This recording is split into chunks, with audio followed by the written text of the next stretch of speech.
Time is running out, a ghost keeping me alive. I get what he means, you have to survive. 8 o'clock in the morning, too hot to... Bonjour, moi c'est Sabine. Bienvenue sur l'épisode 6 de mon podcast. Donc je suis Sabine de la chaîne YouTube Sabine Cat by Design et du compte Instagram Sabine Cat by Design. Donc aujourd'hui on va essayer de faire un épisode un peu plus court, enfin assez court encore, puisque je pense que voilà 20 minutes, une demi-heure c'est pas mal. Les podcasts beaucoup trop longs, comme je disais la dernière fois, déjà c'est hyper long à charger et puis je trouve que c'est plus difficile à regarder. Donc ça fait un mois qu'on s'est pas vu et donc j'ai eu le temps de coudre deux trucs, donc je pense que c'est pas mal. Donc déjà je voulais, hop, comme vous pouvez le voir, je porte une de mes blouses Suzon. Ah, excusez-moi de sortir du cadre. Suzon. Voilà, c'est chemisier de République du chiffon. Voilà, avec le joli petit volant. Donc voilà, j'aime beaucoup ce chemisier, je le porte avec plaisir. Je pense que j'aurais peut-être pu faire, voilà, je pense qu'il a adopté sa taille définitive après lavage. Et je pense que j'aurais peut-être pu faire une taille un petit peu, une taille au-dessus au niveau de la poitrine. Parce que je pense que ça tire un peu au niveau de la poitrine, mais bon, c'est pas un détail hyper important. Et donc j'ai eu pour mon anniversaire le petit sac à main parfait pour porter avec, assorti. Donc voilà. Donc ce mois-ci, ce que j'ai pu coudre, et tout d'abord j'ai cousu une nouvelle chemise Granville de Swaolic. Donc Granville, c'est ce patron. Hop. Et donc comme vous voyez au départ il est fait avec des manches, donc il fallait faire en fait des petites modifications pour le transformer sans manches. En fait que ça soit sur le blog de Swaolic ou sur le blog de Greenline Studio par rapport à la Archer, il est conseillé de modifier l'emmanchure des patrons qui sont normalement prévus avec des manches, parce que donc on voit sur les patrons qui sont prévus sans manches comme la Suzon que l'emmanchure dégage l'épaule, que l'épaule est bien dégagée, voilà. Tandis que sur les patrons qui sont patronnés pour porter avec des manches, en fait l'emmanchure est plus décalée sur le côté de l'épaule. Donc pour transformer un patron qui est prévu avec manche sans manche, il faut un peu raboter à ce niveau-là. Donc c'est très bien expliqué soit sur le blog de Greenline, soit sur le blog de Swaolic. Pour vous montrer rapidement, désolée de sortir encore du champ, pour vous montrer rapidement en fait, donc ça c'est le petit carnet dont je prends toutes mes notes de couture. Donc rapidement, en quoi consistent ces modifications? Donc désolée, je suis mais vraiment nulle en dessin. Donc je sais pas comment mettre pour que vous voyez quelque chose. Ah là peut-être. Voilà. Bon, en fait donc du coup il faut, ah voilà comme ça on verra. Donc sur la pièce du devant qui est ici, en fait il faut enlever, j'ai enlevé 2,5 cm à partir de l'épaule et j'ai retracé avec le perroquet pour mourir à rien du tout, donc à ce niveau là. Et ensuite il faut modifier de la même façon les pièces du dos, donc c'est-à-dire enlever 2,5 cm au niveau de l'épaule sur l'empiècement dos. Et donc j'ai enlevé une tranche d'1 centimètre environ sur le dos, et donc en les remettant ensemble donc j'ai prolongé la courbe de la même façon que devant pour mourir sur le côté. Hop, voilà, peut-être que vous verrez à peu près, peut-être ou peut-être pas, désolé, mais enfin voilà, je sais pas si mes explications c'est clair, mes dessins en tout cas sont très laids, mais vous pouvez aller voir sur le blog de Greenline ou sur le blog de Swaolic pour avoir les explications de comment modifier un patron prévu avec manches pour qu'il devienne sans manches. Donc le plan c'était de faire ça dans un joli tissu à fleurs, encore, hein, voilà, que j'aime beaucoup. Mais donc avant d'être sûre, pour vérifier en fait que mes modifications convenaient, j'ai utilisé ce tissu que j'ai acheté il y a des plombes au marché Saint-Pierre au Bonheur des Dames, il me semble. Donc voilà. Donc voilà, en fait j'avais acheté ce tissu là il y a super longtemps, je savais pas quoi en faire parce que quand même le motif il est pas hyper discret, hein, vous remarquerez quand même que ça tape, hein.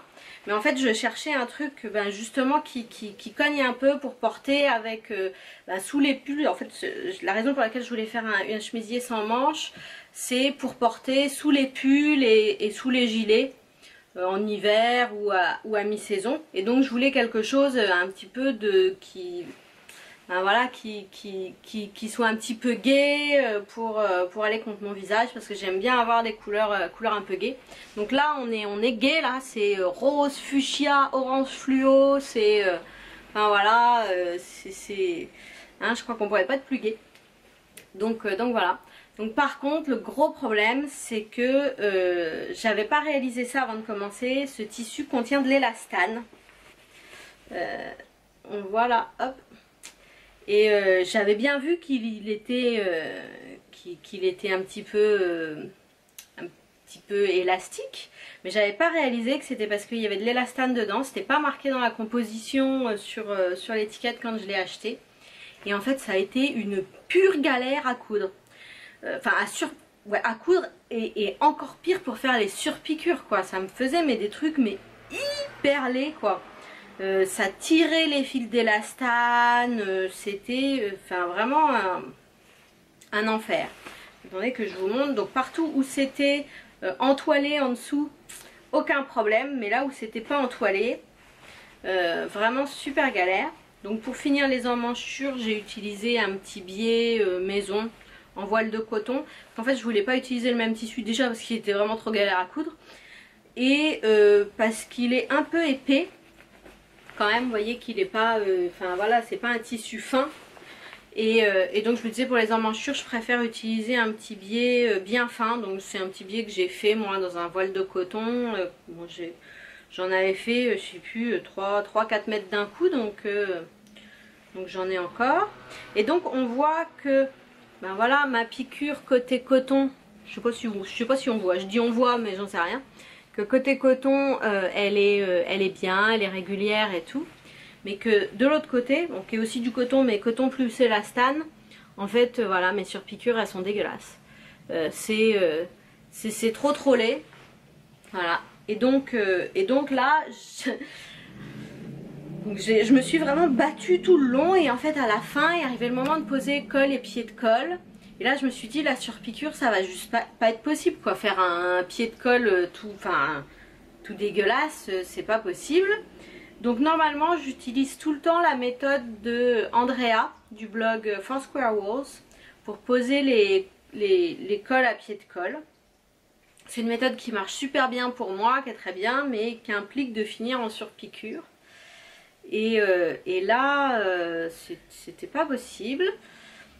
Enfin je me suis dit que ça allait pas être possible, pourtant j'avais bien utilisé une aiguille stretch et tout. Et en fait juste pour revenir sur mes histoires de surpiqûre, j'ai dû finir par vraiment alléger, diminuer la pression du pied pour que vraiment ça appuie pas sur le tissu, que ça ne l'étire pas à la couture, et que, enfin bon bref, pas agréable à coudre.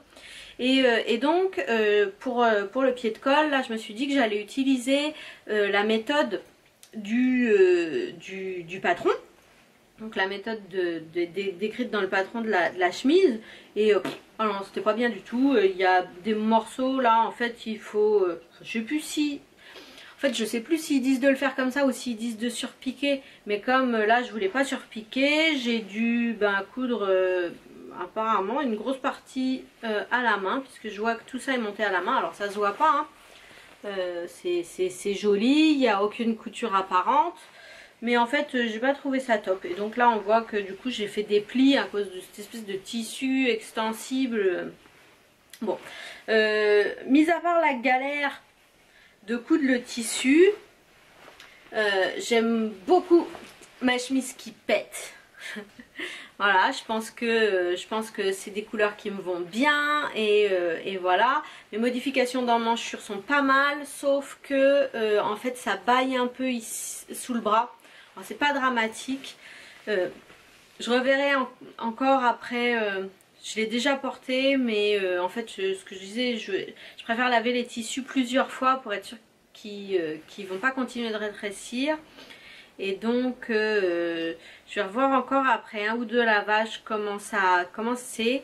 Mais sinon je la reprendrai, puis j'enlèverai peut-être en fait un ou 2 centimètres ici au-dessus de la, juste au-dessus de la pince pour éviter ce bâillement qui est juste sous le bras. Donc quand on porte avec un gilet ou un pull, c'est pas un problème, mais quand on veut l'enlever, le fit n'est pas parfait. Donc avant de sacrifier mon beau tissu, j'ai encore des modifications à faire. Donc peut-être une autre version dans un tissu improbable avant d'avoir la version définitive. Donc voilà pour ma chemise Granville. Donc la deuxième chose que j'ai cousu ce mois-ci, c'est un gilet issu du magazine Tendance Couture numéro 4, printemps, je ne sais plus quelle année. Voilà, couverture magnifique, il faut vraiment pas s'arrêter à la couverture de ce magazine puisqu'elles sont vraiment laides. Et en fait les photos à l'intérieur en général sont vraiment laides, mais j'aime beaucoup les patrons qu'il y a à l'intérieur. En fait, si vous connaissez pas le magazine Tendance Couture, je sais pas si je vous en ai déjà parlé. En fait, c'est les patrons des marques Simplicity et New Look. Donc souvent les patrons qui sont en out of print, je sais plus comment on dit en français, voilà, qui sont plus édités. Certains pas du tout, sont en cours d'édition, mais donc voilà, c'est une compilation de patrons Simplicity et New Look. Et donc moi je trouve que pour, alors bon, là c'était encore 5,95 €, je pense qu'aujourd'hui ça doit être 6,50 €. Enfin vraiment pour 6 €, 6,50 €, il y a un certain nombre de patrons, ça vaut le coup. Faut faire attention à une chose, c'est l'éventail des tailles. Tous les patrons n'ont pas le même éventail de taille. Donc voilà. Mais donc en général j'aime bien. C'est des patrons qui, je trouve, pour moi coupent plutôt bien. Et donc là j'ai souhaité faire, c'est cadeau hein, les photos, faire ce gilet là. Voilà. Donc c'est le patron Simplicity 24,74. Donc voilà, il paye pas de mine comme ça. Donc je vais vous montrer le dessin technique. Et voilà le dessin technique. Hop, hop, oh là là. Voilà, vous allez le voir là. Voilà, le dessin technique ici. Donc en fait, la raison pour laquelle j'ai voulu faire ce gilet, c'est que je trouve qu'il ressemble un peu à un gilet qu'on a vu partout là cet hiver. Donc le gilet cannelle de Christelle Benettou, il me semble. Donc voilà. Et en fait je cherchais un gilet pour porter par-dessus mes chemises et t-shirts à manches longues, voilà, l'hiver. Et donc je n'ai plus de batterie. Donc voilà, désolée, j'avais plus de batterie, donc j'ai dû faire une petite pause pour recharger les batteries. Donc j'étais en train de vous parler de mon gilet, donc que je voulais coudre pour porter par-dessus les chemises à manches longues, les t-shirts à manches longues, etc. Et donc voilà, la raison pour laquelle j'ai choisi un modèle Tendance Couture, c'est parce qu'en fait ils sont super bien expliqués. Bon, on voit toujours rien du tout, mais donc voilà, en fait c'est l'intérêt de ce magazine. C'est que voilà, c'est tout super bien expliqué, il y a des dessins, voilà, chaque étape est expliquée en dessin et bien expliquée. Donc voilà, moi je trouve que c'est très bien pour ça. Et en plus, en général, j'aime bien les coupes, moi ça me convient bien. Donc par contre, faire attention aux tailles. Et donc voilà, donc ce gilet que je trouve ressemble assez au modèle, donc au gilet cannelle de Christelle Bennetou, je l'ai fait dans une maille, donc une maille acrylique qui vient de chez Butinette. Voilà, et donc c'est le coloris aubergine. Alors je sais pas comment trop vous le montrer pour que vous voyez la vraie couleur. Ça ressemble pas à... Ah, on voit là où il y a du soleil. En fait voilà, la couleur ressemble à ça. C'est un espèce de aubergine chinée avec du noir dedans. C'est très joli. Et donc voilà, donc j'ai fait ce modèle. J'ai fait la taille... Alors attendez, je vais prendre hop, mon super carnet. Donc j'ai fait 40 aux épaules et agrandi à 42 aux hanches. Donc en fait le patron vient avec des manches 3/4 qui sont terminées par des bracelets de manches. Et c'est des manches assez larges. Alors déjà, enfin moi je voulais pas des manches 3/4 puisque je voulais pour l'hiver. Donc j'ai modifié le patron en agrandissant les manches. Alors il me semble que dans le même, voilà en effet, dans le même magazine il y avait un patron pour un t-shirt à manches longues. Donc j'ai repris la longueur de ces manches là. Qui en fait était trop longue, que j'ai donc fini par raccourcir de 10 cm. Et en fait les 10 cm que j'ai coupés, vous allez voir, je les ai utilisés pour faire le bracelet de manche. Donc les 10 cm pliés en deux, et donc ça me fait ben voilà, un bracelet de manche de 5 cm. Voilà, que vous voyez là. Donc, et j'ai également supprimé de l'ampleur, puisque au départ, c'est des manches qui sont faites pour être très larges, donc moi j'ai supprimé l'ampleur. Donc, ce gilet, je l'ai intégralement assemblé à la surjeteuse. Et donc, vous voyez que c'est une maille qui est très molle, très souple, et qui est également très stretch. Et donc, j'ai une surjeteuse que j'utilise beaucoup pour finir toutes les coutures. Par exemple, on voit là sur ma chemise Granville que donc ben voilà, les valeurs de couture sont terminées à la surjeteuse.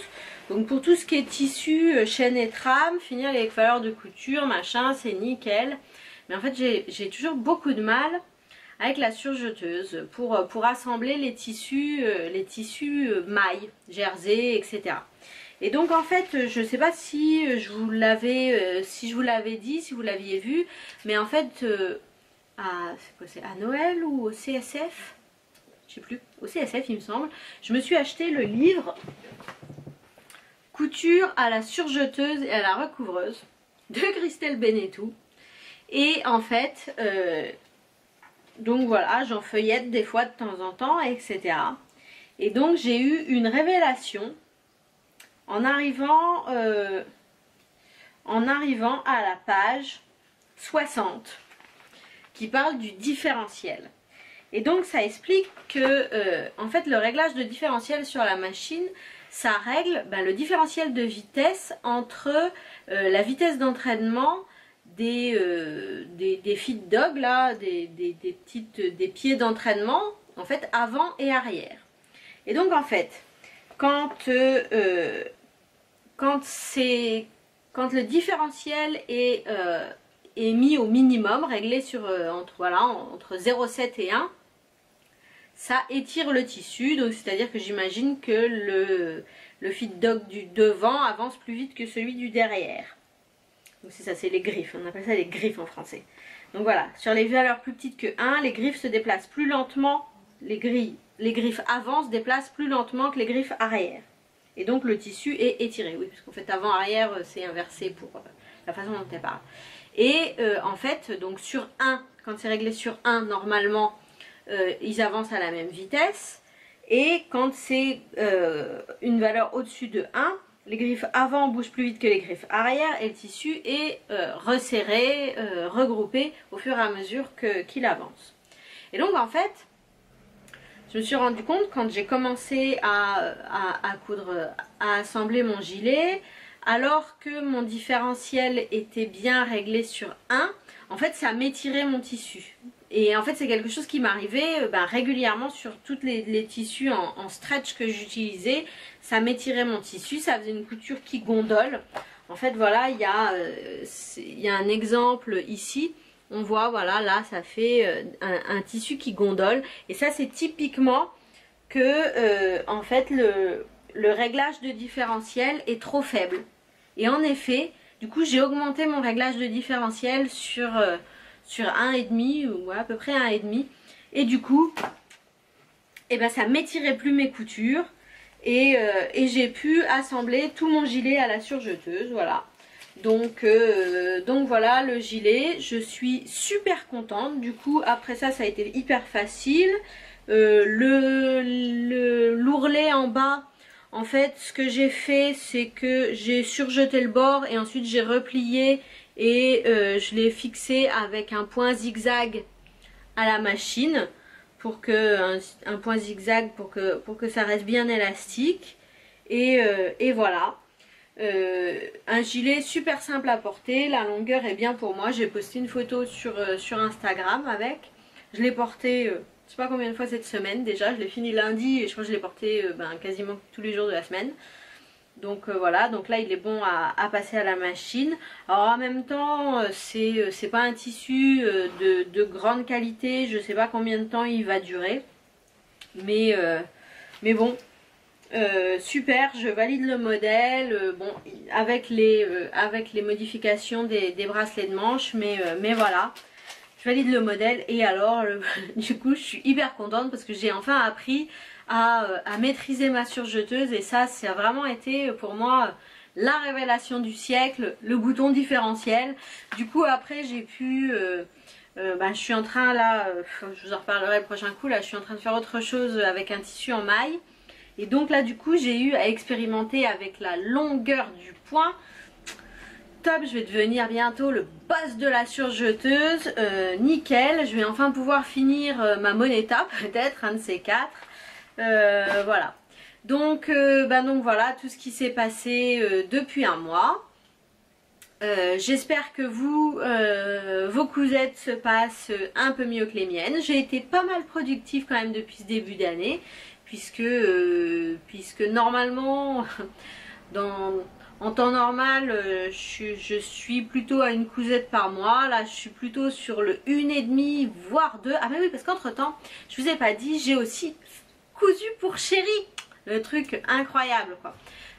En fait en général il refuse que je couse pour lui parce qu'il a peur que je lui couse voilà, typiquement dans des tissus à fleurs machin. Il est très classique, il aime les formes sans chichi, les tissus noirs, bleu marine, limite gris, mais gris c'est un petit peu fantaisie pour lui.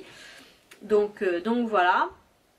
Et en fait les week-ends il part faire du bateau. Et donc là en ce moment en hiver il fait un petit peu froid, et donc il voulait s'acheter un tour de cou. Et en fait moi je me suis fait tout au début où j'ai commencé à faire de la couture, je me suis acheté moi un tour de cou. Non pas je me suis acheté, je me suis fait un tour de cou. Oui, voilà le col, tour de cou ou snod, enfin peu importe comment on veut l'appeler, que je m'étais fait quand j'avais commencé à coudre. Donc avec l'intérieur en polaire et puis voilà à l'extérieur avec un joli tissu Ikea. Et donc Chéri en voulait un pour pouvoir aller faire du bateau, et donc il a essayé le mien, il a trouvé que c'était parfait mais beaucoup trop fantaisie. Donc je lui en ai fait un, lui avec l'intérieur pareil, même polaire, c'est polaire Ikea, hein, plaid Ikea découpé. Et extérieur pour lui j'ai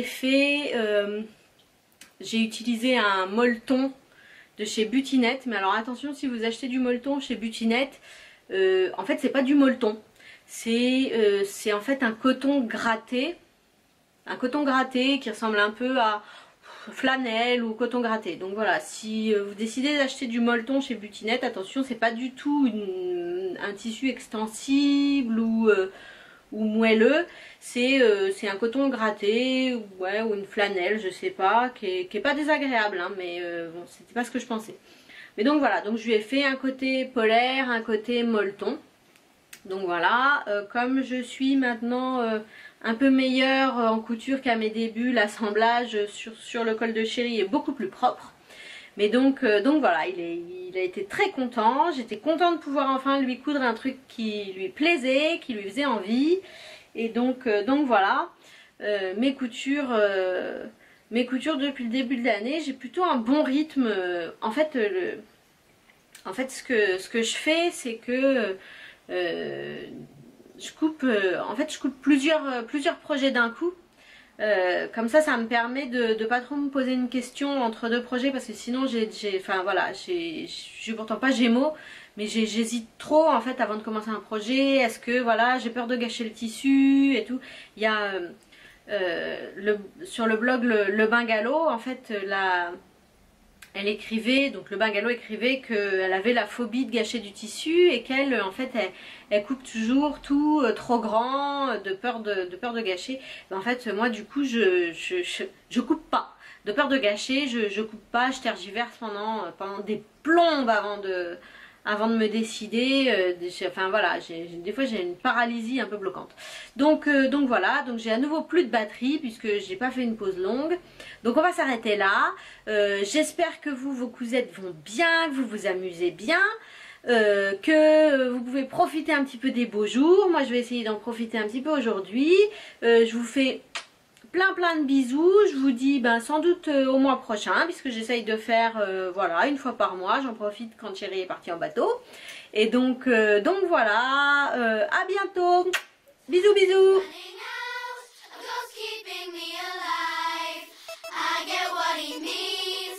You have to survive. 8 o'clock in the morning, too hot to give, too hot to live. I can't stop dreaming, do you know what I mean? You make up your angry eyes, you stay hidden.